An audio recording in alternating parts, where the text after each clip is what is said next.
I want to give a quick shout out to all of my patrons. Thank you so much for all of the continued support. And I am done. Okay, so I just finished up reading The Darkness That Comes Before by R. Scott Bakker, or Baker? I don't know. This is book 1 of the Prince of Nothing series, which is part of the writer's second Apocalypse series. And I want to give you my unedited thoughts upon finishing this book, which was just right now. So, this book blew me away. So, I mean, I was ready for something that was amazing because this is, I always say this, but it's always true because I go through them. But this is definitely the most common request for me to read. And people request this for me to read so much because, you know, I always talk about Malazan being my favorite series. And a lot of people tell me some combination of either, look, if you like Malazan, you're gonna really, really like this Prince of Nothing series. And some people tell me, you know, it's got a lot of similarities, and some people tell me it's even better. And, you know, I take a lot of things with a grain of salt because I like to really take in things as I read them without a lot of bias. But I couldn't help but be excited going into this one with so much praise. And linking it to one of my favorite series. And I kind of kept thinking as I'm starting this, like, no way is it going to be able to hold up the things that I liked and even be comparable to something like Malazan. It'll be dark, or there will be some kind of weak connection, but, you know, that's about it.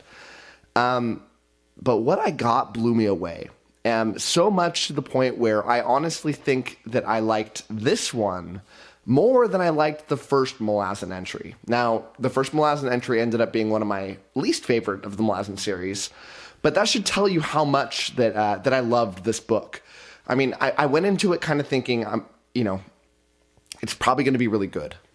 I left this going, this is downright incredible. It's got to be up there for the best entry into a fantasy series that I've ever read. And at the end of the day, I can't help but agree with everybody that told me that it has a lot of similarities to Malazan. I mean, the story is wildly different. A lot of the writing style is wildly different. But there is so much that's similar that I honestly would say that this book, by far, has more similarities to Malazan than anything I've ever read. It reeks of it. And I don't know if it was influenced by it or whether this is just kind of independently come to that conclusion. But man, it felt like not a knockoff. It felt like it did its own thing, but it had so many of the same vibes. So for those of you that are not aware about what this series really is about, essentially it's kind of like all about religion, and it's a holy war that is going on. And you have many different sides here, not just the kind of Christian analogous group versus the kind of Muslim type group that's going on here. It's not that, but it kind of feels like that. But there's other sides coming into this as well. Multiple other sides coming into this as well that have their own part to play. I'm keeping this spoiler free. I'm going to touch very lightly on plot stuff because I don't want to ruin anything for you. But that's kind of where this series comes from. And that's not at all what Malazan is. Malazan is a series that you don't really even know what the main plot line is until, you know, the second half of the series. And beyond that, it just kind of meanders and goes on its own thing. It ties together. It makes sense. But this one's very clear what the storyline is. And even in this book, you know, it's about this holy war. It's this lead up to war. As we open up this book, it's talking about how this war is going to be happening soon. And somebody's going to declare war, and it has a lot of different perspectives. Not like Malazan. Malazan's got an insane amount of POVs, but this one has a lot. But you get this, you a lot get the viewpoints from this kind of from what I call kind of the more Christian side of things. Again, it's not that. But, you know, you've got this emperor who can loosely controls things, but the main religious head is the one who can call these holy wars and kind of takes over in these times. You've got this tussle between them, and as we start the book, you understand the religious head is going to declare war against somebody, and you don't even know who, but he's going to declare war, and one of the guys is going to go try to figure out who it's against, and this book really is just a build up to that war, because as we finish this book, there's some skirmishing going on, but the major battles haven't even happened yet. We're not even close to that point yet. It was really a lot of just laying down the foundation. And I would normally criticize that sort of thing in a book because there was no real beginning, middle, and end to this. It didn't end in a great spot. It ended as we're kind of in not even a cliffhanger, just kind of stopped. And there's a ton left story to go. I hate it when books do this, when they do it poorly. When it feels like the book didn't make sense for what the purpose was. It felt like lazy writing. This one, I have to praise for it. And I know that a lot of the things I say that can be contradictory, but I loved how it did this because of what it made me feel like was that I'm in this world, because worlds don't have a perfect beginning, middle, and end. I really feel sucked into here, unlike 99% of books that I've read. I was joking around on Discord, but I really think that I feel like this. But that common phrase, is wide as an ocean, as deep as a puddle. This one really felt like it's wide as an ocean, deep as an ocean. And that's amazing. I mean, this book is a hard read. It's not the hardest thing I've ever read, but it is not easy. And when I say that, what I don't mean is you have to be really smart to read it. But what I do mean is you have to be deliberate in the way that you read it. You have to stop, take it in, maybe reread some stuff, maybe flip to the supplemental materials that are in here that explain who everybody is, take in the maps, really kind of figure out what's going on here. Otherwise, you might get a little bit lost. Now, I feel like, a smart guy, but sometimes I feel much stupider than a lot of people when it comes to reading books. Some of my reviews, I feel like I'm just kind of missing it. But on this one, I have this thing when I read books like this where I want to understand everything. And it can kind of be debilitating to me at times to understand things when I think the author doesn't even need me to understand everything. But when I was reading this, I actually liked to read it in front of a dual monitor, sitting in front of my computer. Where on one monitor I had the map of the world where every time the place is talked about, I can kind of figure out and visualize everything, and it really soaked in the world for me. And on the other, I had this wiki page where when a character is brought up that's kind of loosely connected to things, I'd look them up, not read enough to get spoiled or anything, but just kind of get a general sense of who they are, how they fit into the grand scheme of things, where they live, that sort of thing. And it just made me eat this world up. It's not necessary to do this. I get that I'm kind of a weirdo when it comes to this, but I did this kind of same thing with Malazan. I wanted to understand all that this author is trying to give me because it's really something special. And I'm so excited about what I'm reading here. I mean, you've got beyond the story, which hooked me, but wasn't the craziest, most engaging thing. It's hard to explain, but not a ton happened in the story here, and I'm still obsessed with what I read. The writing style is gorgeous. I mean, the way that this guy, I want to say his last name, I often say that, but I can't really say it right. Is it Baker? Is it Backer? Let me know in the comments. But the way that he writes is so beautiful. I mean, it's got these kind of philosophical musings in it that don't feel like in your face, but it's dropping these kind of very awesome life lessons at you left and right.